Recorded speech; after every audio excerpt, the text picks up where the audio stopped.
Hello warriors. Combined group बी पूर्व परीक्षा 2026चा paper नुकताच पार पडला आणि या व्हिडिओमध्ये आपण पॉलिटी या विषयाचे जे 15 प्रश्न आहेत त्यांची संभाव्य उत्तरं पाहणार आहोत. एका प्रश्नामध्ये थोडासा डाऊट आहे, बट बाकी जे प्रश्न आहेत त्यांची एक्झॅक्ट उत्तरं जी आहेत ती आपली बरोबर येतील आयोगाच्या आन्सर नुसार सुद्धा. मग आपण संभाव्य उत्तर जर पाहायचं म्हटलं तर पहिलाच प्रश्न आहे, खालील पर्यायांपैकी कोणते न्यायालय आहे जे अभिलेख न्यायालय आहे. रिव्हिजन मध्ये पण सांगितलेलं, लेक्चर मध्ये पण सांगितलेलं आणि हा मुद्दा वारंवार बोलले होते की सर्वोच्च न्यायालय असेल किंवा उच्च न्यायालय असेल हे अभिलेख न्यायालय आहेत आणि त्यांची कलम सुद्धा तुम्हाला पाठ असायला पाहिजेत. तर याचं उत्तर अर्थातच पर्याय क्रमांक 1 येईल. कलम 129 नुसार सर्वोच्च न्यायालय जे आहे ते अभिलेख न्यायालय आहे आणि सर्वोच्च न्यायालयाला स्वतःचे निर्णय जे आहेत ते जतन करण्याचा अधिकार असतो, अभिलेखित करण्याचा अधिकार असतो. त्यासोबतच सर्वोच्च न्यायालयाचा जर कोणी अवमान केला तर त्याच्याबद्दल शिक्षा देण्याचा सुद्धा अधिकार सर्वोच्च न्यायालयाला असतो. त्याच्यामुळे याचं उत्तर जे आहे ते पर्याय क्रमांक 1 यायला पाहिजे. दुसरा प्रश्न होता, ग्रामपंचायत खालीलपैकी कोणते शुल्क वसूल करू शकते. हा अगदीच म्हणजे खूपच इझी कॅटेगरी मधला क्वेश्चन होता, कारण आपल्याला माहितीये बस तिकीट शुल्कचा काही विषय नाहीये. घरपट्टी जी आपण नेहमी ग्रामपंचायतीकडेच भरतो, आयकर, सीमा शुल्क हे त्याच्यामध्ये येणार नाही, कारण हे केंद्र सरकारकडे जाईल. त्याच्यानंतर जर आपण पाहिलं तर भारतीय संविधानाच्या 12व्या अनुसूचीमध्ये नगरपालिकांसाठी खालीलपैकी कोणते कार्य निश्चित करण्यात आलेले आहे. याचा अर्थ आपल्याला 12वी अनुसूची माहिती पाहिजे. कुठली घटना दुरुस्ती आहे, किती कार्यात्मक बाबी दिलेल्या आहेत, या काही बेसिक गोष्टी माहिती पाहिजेत.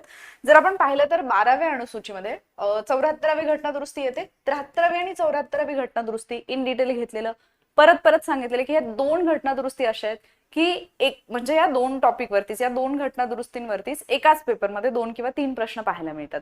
शिवाय फंडामेंटल राईट्स, फंडामेंटल ड्युटीज आणि डीपीएसपी हे 3 टॉपिक जे आहेत त्याच्यावरती पण सांगितलेले की टॉपिक छोटे आहेत पण एकापेक्षा जास्त प्रश्न तिथेच पाहायला मिळतात आणि सेम या पेपरमध्ये तसंच झालेलं आहे. मग आता जर आपण 12व्या अनुसूचीचा विचार केला तर शहरी दारिद्र्य निर्मूलन याच्यामध्ये पाहायला मिळतं. एकूण 18 बाबी आहेत, 18 विषय दिलेले आहेत. याच्यापैकी शहरी दारिद्र्य निर्मूलन आहे, आर्थिक आणि सामाजिक विकासासाठी नियोजन आहे, चर्म संस्करणीचे, चर्मोद्योग कारखान्यांचे नियमन, जे कातडी काढण्याचे वगैरे कारखाने असतात त्यांचं नियमनही आहे आणि शहरी वनीकरण हे सुद्धा आहे. म्हणजे ज्या 18 बाबी तुम्ही क्रमाने पाहतात याच्यामध्ये जर पाहिलं तर हा 11व्या क्रमांकाला पाहायला मिळतो आपल्याला शहरी दारिद्र्य निर्मूलनाचा मुद्दा. आर्थिक आणि सामाजिक नियोजन आपल्याला 3ऱ्या क्रमांकाला पाहायला मिळेल. चर्मसंस्कार जे आहेत, चर्मसंस्करणीचे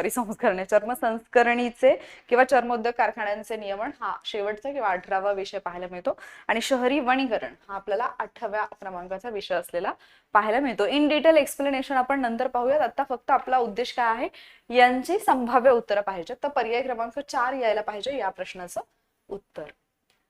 नेक्स्ट क्वेश्चन जर पाहिलं, आय थिंक विजिबल असेल तुम्हाला. 54 नंबरचा क्वेश्चन आहे. इथे 2 विधानं दिलेत.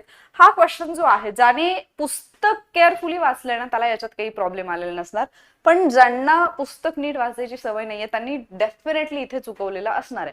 पहिलं विधान दिलंय, संविधानाच्या 368 अंतर्गत उद्देश पत्रिकेमध्ये दुरुस्ती करता येते काय. हा प्रश्न ऐतिहासिक केशवानंद भारती खटल्यात 1973ला पहिल्यांदाच उपस्थित झालेला होता. ठीक आहे. आता काही जणांचं म्हणणं असं आहे की बेरुबारीमध्ये याला हा आला. बेरुबारीमध्ये काय प्रश्न आलेला होता की प्रास्ताविका घटनेचा भाग आहे की नाही.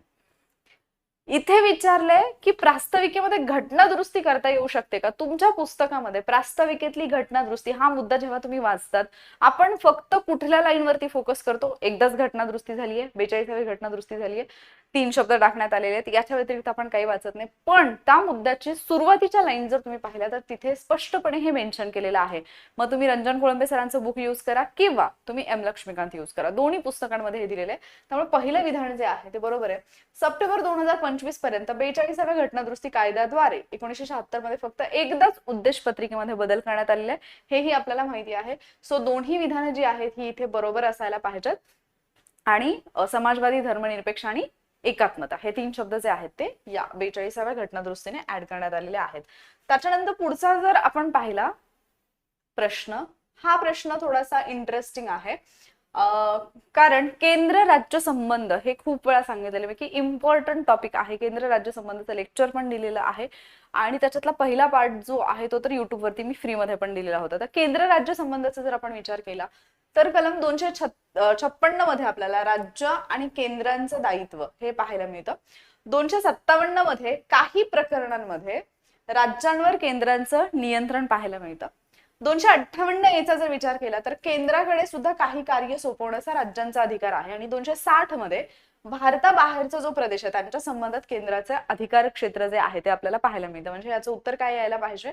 2143 पर्याय क्रमांक 2. ठीक आहे, हे उत्तर आयोग पण हेच देईल कारण हा सरळ सरळ फॅक्च्युअल क्वेश्चन आहे आणि हा आउट ऑफ द बॉक्स नाहीये. केंद्र राज्य संबंध हा तुमच्या एक्झामच्या दृष्टीने अतिशय इम्पॉर्टंट असणारा पण दुर्लक्षित झालेला टॉपिक आहे, लक्षात ठेवा. ठीक आहे, त्याच्यानंतर पुढचा प्रश्न जर आपण पाहिला,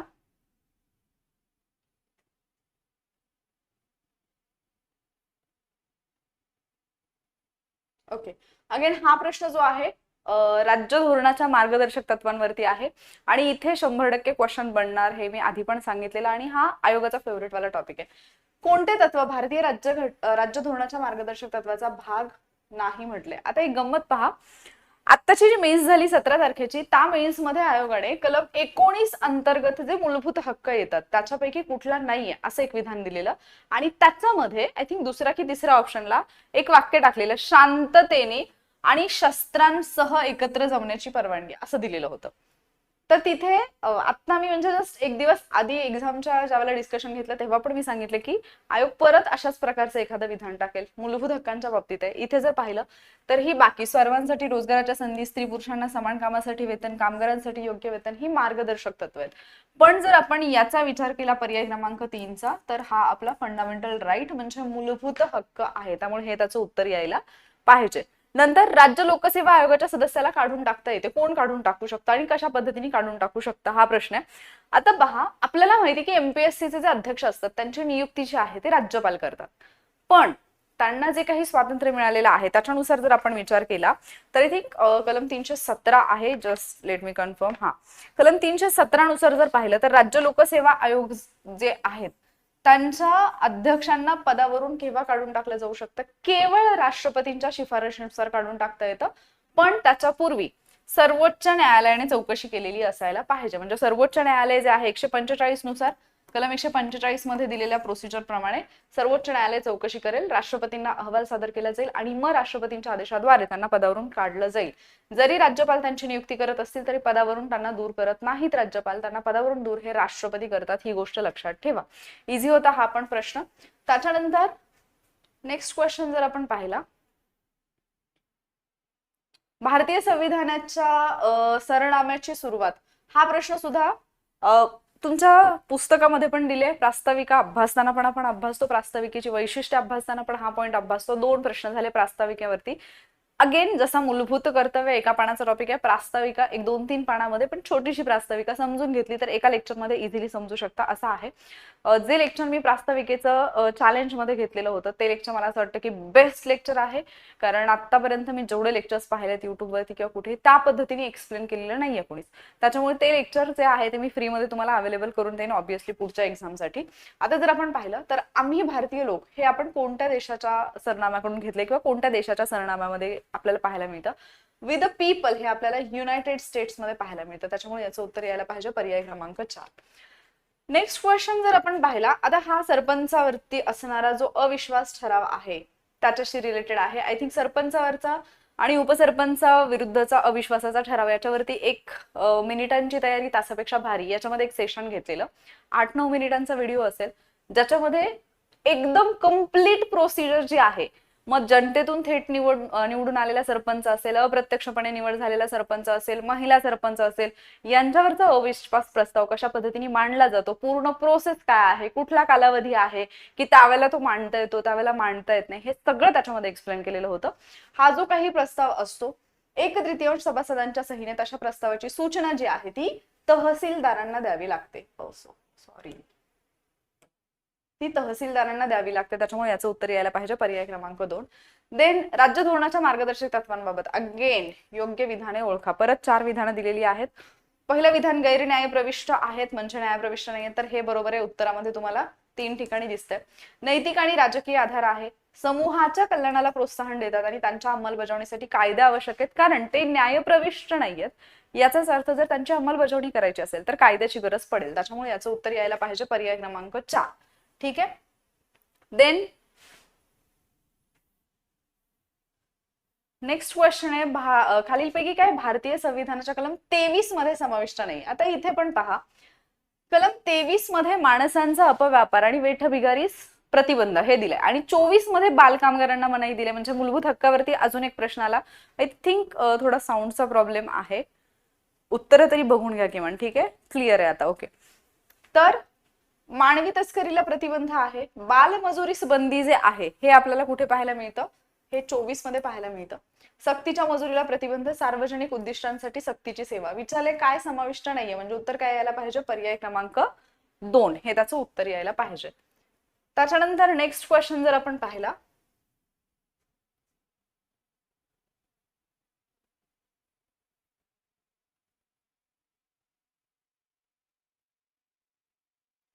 एकोणीसशे 47च्या भारतीय स्वातंत्र्य कायद्याने संविधान सभेच्या स्थितीत काय बदल केले? 3 महत्वाचे बदल जे आहेत 1947च्या कायद्याने केलेले आपल्याला पाहायला मिळतात. त्याच्यातला पहिला बदल जो होता, संविधान सभा ही पूर्ण सार्वभौम बनली. म्हणजेच आता संविधान सभेला ब्रिटिश संसदेने भारतासंदर्भात केलेला कुठलाही कायदा असेल तर तो रद्द करण्याचाही अधिकार दिला किंवा तो बदलण्याचाही अधिकार दिला. हा पहिला बदल झालेला. दुसरा बदल आहे, संविधान सभा ही एक विधिमंडळ सभा सुद्धा बनलेली आहे, त्यामुळे हेही करेक्ट आहे. आणि विधिमंडळ बनली म्हणजेच ती संविधान सभा म्हणून पण काम करते, विधिमंडळ म्हणून पण काम करते. मग ज्या वेळेला ती संविधान सभा म्हणून काम करायची, डॉक्टर राजेंद्र प्रसाद तिचे अध्यक्ष असायचे, आणि जेव्हा ती विधिमंडळ किंवा लेजिस्लेटिव्ह असेंब्ली म्हणून काम करायची त्यावेळेला तिचे अध्यक्ष जी.व्ही. मावळणकर असायचे. ठीक आहे, आता इथे त्यांनी राजेंद्र प्रसादही घेतले नाहीत, मावळणकरही घेतले नाहीत, त्यांनी डायरेक्ट घेतले डॉक्टर रवींद्र प्रसाद. हे कोण आहेत आपल्याला माहिती नाहीयेत, त्याच्यामुळे याचं जे उत्तर आहे ते यायला पाहिजे अ आणि ब बरोबर. योग्य विधाने निवडा, अ आणि ब बरोबर हे त्याचं उत्तर यायला पाहिजे. त्याच्यानंतर पुढचा प्रश्न जर आपण पाहिला, सो सॉरी, भारतीय राज्यघटनेत कोणत्या कलमानुसार घटक राज्यात विधानसभा निर्माण केलेली आहे?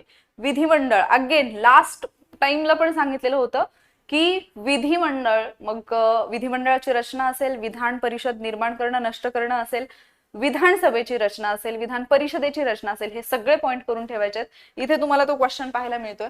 तर विधानसभा निर्माण केलेली आहे 170 नुसार. बाकी काही नाही कळलं तरी इतकं तुम्हाला माहिती पाहिजे की 168 मध्ये विधिमंडळ दिलेलं आहे, 169 मध्ये विधान परिषदेची निर्मिती दिली आहे, म्हणजे 170 ला आपल्याला विधानसभा जी आहे ती पाहायला मिळेल. ठीक आहे, 170 ला विधानसभा, त्याच्यानंतर 171 ला जर आपण गेलो तर विधान परिषदेची निर्मिती जी आहे ती आपल्याला, सॉरी, विधान परिषदेची रचना जी आहे ती पाहायला मिळते.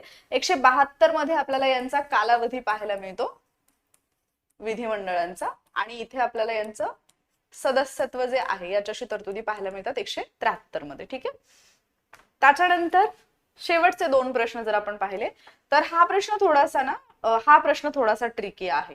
ठीक आहे, हा जो 64 नंबरचा क्वेश्चन आहे की नाही, हा म्हणजे हा जर आपल्याला माहिती असेल, मोस्टली तर माहितीच नसेल, तर हा जो प्रश्न आहे याचं उत्तर जे आहे 1 किंवा 3 या दोन्हीपैकी एक असेल. मलाही एक्झॅक्टली याचा आन्सर माहिती नाही, ह्या आयोगाच्या आन्सर नुसार कळेल. आणि विचारले, उपलेखा परीक्षकाने एका वर्षात लेखा तपासणी करावयाच्या 100 ग्रामपंचायतीपैकी किती ग्रामपंचायती मुख्य ग्रामपंचायती असणं आवश्यक आहे? आता ज्या ग्रामपंचायतीचं वार्षिक उत्पन्न 25,000 पेक्षा कमी असतं यांना म्हटलं जातं गौण ग्रामपंचायती, आणि ज्यांचं याच्यापेक्षा जास्त असेल त्यांना म्हटलं जाईल प्रधान किंवा मुख्य ग्रामपंचायती. मग आता यांच्या ऑडिटमध्ये मी तो पूर्ण ऍक्ट जो आहे तो शोधला आता, पण मला त्या पूर्ण ऍक्ट मध्ये, त्या पीडीएफ मध्ये मला कुठेही हा वाला मुद्दा वाचायला नाही मिळाला. जर तुमच्या रेफरन्स मध्ये आला तर डेफिनेटली टेलिग्राम वरती तो शेअर करा, कारण मला ते जाणून घ्यायला आवडेल. मी जो रेफरन्स पाहिला, म्हणजे पीडीएफ पाहिली मी ओरिजिनल कायद्याची जी असते ती बेर ऍक्ट, तर मला त्याच्यामध्ये नाही पाहायला मिळाला. तुम्हाला जर पाहायला मिळालं तर डेफिनेटली सांगा. आणि शेवटचा प्रश्न आहे, खालीलपैकी कोणती घटना दुरुस्ती शहरी भागातील स्थानिक स्वराज्य संस्थांशी संबंधित आहे? हे आपल्याला माहिती आहे, 74वी घटना दुरुस्ती आहे. आता एक गोष्ट लक्षात घ्या, हा पेपर जर तुम्हाला अवघड वाटला असेल तर एक गोष्ट लक्षात ठेवायची की पुढच्या पेपरला तरी किमान जे ओरडून ओरडून वारंवार सांगितलेलं असतं ना की प्रश्न कुठल्या एरियावरती कव्हर होत आहेत, तो एरिया प्रॉपरली करा. म्हणजे जर प्रास्ताविकेवरचे प्रश्न तुमचे चुकत असतील, डीपीएसपी वरचा प्रश्न चुकत असेल, केंद्र राज्य संबंधावरचा प्रश्न चुकत असेल, याचा अर्थ आपला अभ्यास 100% कमी पडलेला आहे आणि तो आपण करणं गरजेचं आहे व्यवस्थित. ठीक आहे. सो मला आशा आहे की ही संभाव्य उत्तर तालिका जी मी पॉलिटीसाठी दिली आहे त्याची तुम्हाला डेफिनेटली हेल्प होईल. बाकी विषयांचे व्हिडिओज पण मी लवकरच घेऊन येते. त्याच्यासाठी चॅनलला सबस्क्राईब करायला विसरू नका. आणि हा, पुढच्या एक्झामच्या प्रेडिक्शनसाठी सुद्धा, कारण आत्ता जे प्रेडिक्शन दिलेलं आहे तुम्हाला हवं असेल तर मी सेपरेट व्हिडिओ घेऊन येईन जिथे मी तुम्हाला दाखवेन की लेक्चरमधून कुठले प्रश्न कसे आलेले आहेत. ठीक आहे. आणि तिथे मी जोर देऊन बोललेले की इथे या पॉईंटवरती प्रश्न येईल, ते प्रश्न इथे विचारलेले आहेत आयोगाने. आणि इव्हन जसं आता तो मार्गदर्शक तत्वावाला प्रश्न, डायरेक्ट सेंटेन्स पण सांगितलेलं की इथे असं असं फसवू शकतो आयोग, तर तिथे प्रश्न बनतात. त्यामुळे या गोष्टींची थोडीशी काळजी घ्या. आणि पुढच्या बाकीच्या सब्जेक्टची जी काही संभाव्य उत्तर तालिका आहे ती लवकरच तुमच्यापर्यंत घेऊन येईन. ठीक आहे. थँक्यू.